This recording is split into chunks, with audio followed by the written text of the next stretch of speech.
If you still spray your gecko 3 to 4 times a day, you're doing it wrong. Let's crack into some common myths that people still believe in 2025 for crested gecko keeping. Hey guys, welcome back to the channel. My name is Alex with Burton Morse, and today, funny enough, we're going to go through the top 10 common myths about keeping crested geckos and the crested gecko community, especially for beginners.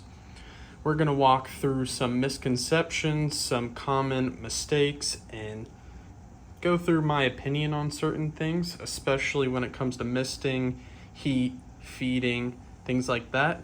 Don't forget to leave a like and subscribe, and let's dive right in. So starting off with myth number 1 is how many times you should spray your crested gecko enclosure.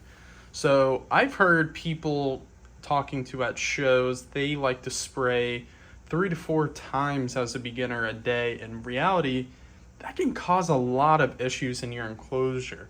I mean, not letting it dry out throughout the day for the crested gecko, leaving it moist all the time, mold, bioactive buildup in enclosures, and honestly, it's not that important to spray them 3 to 4 times a day. They really do not need it. I normally spray once in the morning and once at night. So in the morning I spray, as you can see, there's still plenty of water on the sides and this breeder bioactive substrate buildup.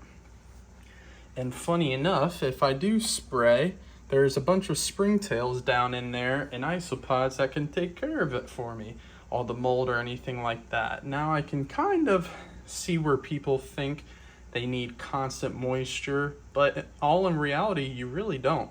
I'd recommend spraying once in the morning, once at night, let it dry throughout the day, and your crested gecko will be perfect.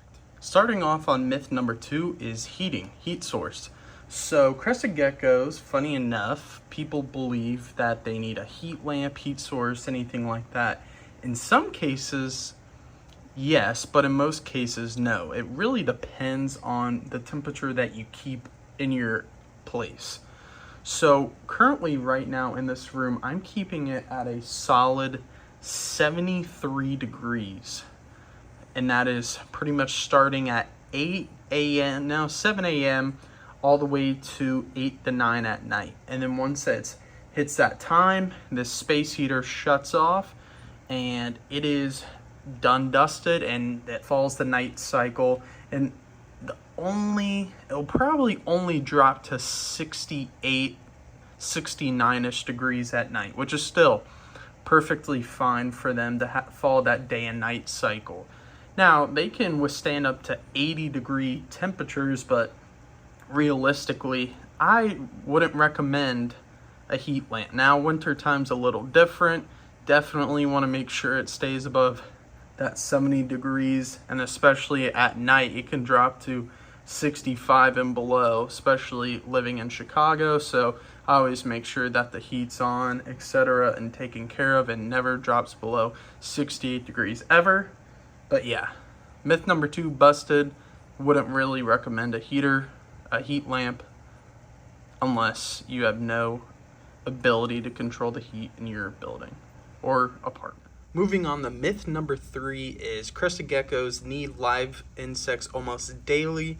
In reality, that is not correct. So I've seen people dump tons and tons of crickets into their enclosures, and honestly, that's not the best thing that you should be doing. Yes, it is good to give your crested geckos once and twice a week. Man, I really got to clean his enclosure today on change up. Man, he gets that dirty. Anyways, but yeah, you don't want to give them that many crickets at one time, because A, it can stress them out, and B, sometimes the cricket, insect, anything you want to sit can nip at the crested gecko, especially when they're not active throughout the day. So I would definitely say once every 2 weeks, a couple of live crickets goes a long way. And as you can kind of see sometimes and what I've been dealing with the older crested geckos, especially above that 40-gram adult weight, is they don't really enjoy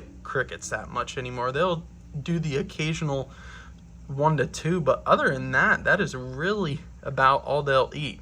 Now, the one thing I will say, I'll shut that for them, is you can get away with just feeding Pangea's Crested Gecko diet or Repashy, but definitely not a huge concern when it comes to feeding your Crested Geckos crickets every day, every other day, when reality you should only do once every 2 weeks with a couple of them. It'll go a long way, especially for hatchlings. For that enrichment, I would recommend at least once every 2 weeks, but again, once every week, not gonna kill them. So when it comes to Crested Geckos, myth number 4 is busting that they only need horizontal space. And that is clearly false. So they are an arboreal species, which they prefer climbing, and they are nocturnal as well, throw that in there, but they prefer vertical over horizontal.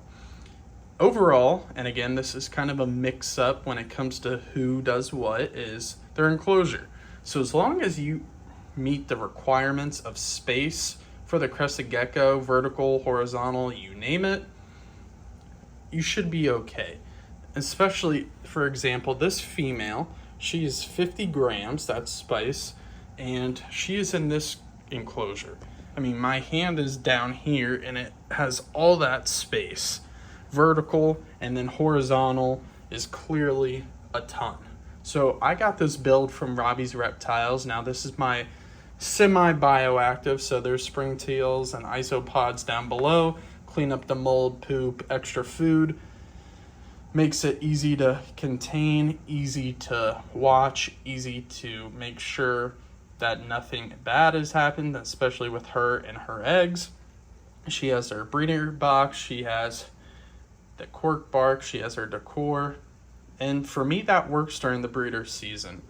Now, some people don't prefer this method, but I only use this method for the breeding season. Once the breeding season is over, they get taken out, they go back to their actual enclosure, their full bioactive enclosure. Here's another example of a semi-adult coming in. So she just got moved into this enclosure. As you can see for the paper towel, I'm monitoring that she is eating and bowel movements before she gets the full, semi-full bioactive build as the other one that you guys saw. But same size, again, that came from Robbie's Reptiles. He showed me his videos of the enclosure build, and I thought it was ingenious of how easy, manageable, and easy to clean they are and prep. Now, some people like to go full paper towel, but for me, I prefer the semi-bioactive. It's been working well for me. Just another example to show you guys and to think what you guys would like to do for your guys' setup. So myth number 5, and I'm going to leave this for you guys being the last one, is simple water dish. Now, some people believe this is a must-have for Crested Geckos, kind of like the other myth prior. It's kind of good and go both ways depending on which one you prefer. Sometimes they don't. So funny enough, a majority of the time you're spraying twice a day when the water droplets is plentiful for the Crested Gecko and their water intake. Now, some people prefer the giant water dishes, and I personally do not use those nor recommend those. As you guys can see, I mean, this is just a little Pangea water cup that I keep in there with the Ice Mountain spring water for those minerals, and they also get sprayed in that as well.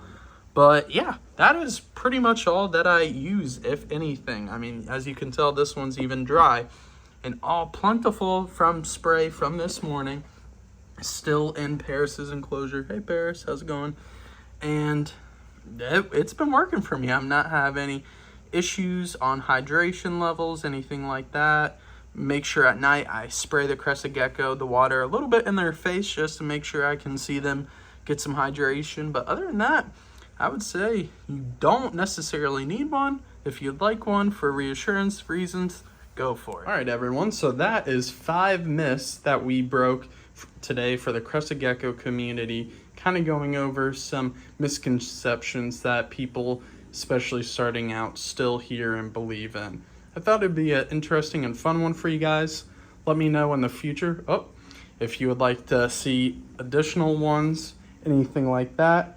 and let me know what you guys want to see next. Thanks again. Stay tuned. Make sure to like this video and subscribe. Thanks.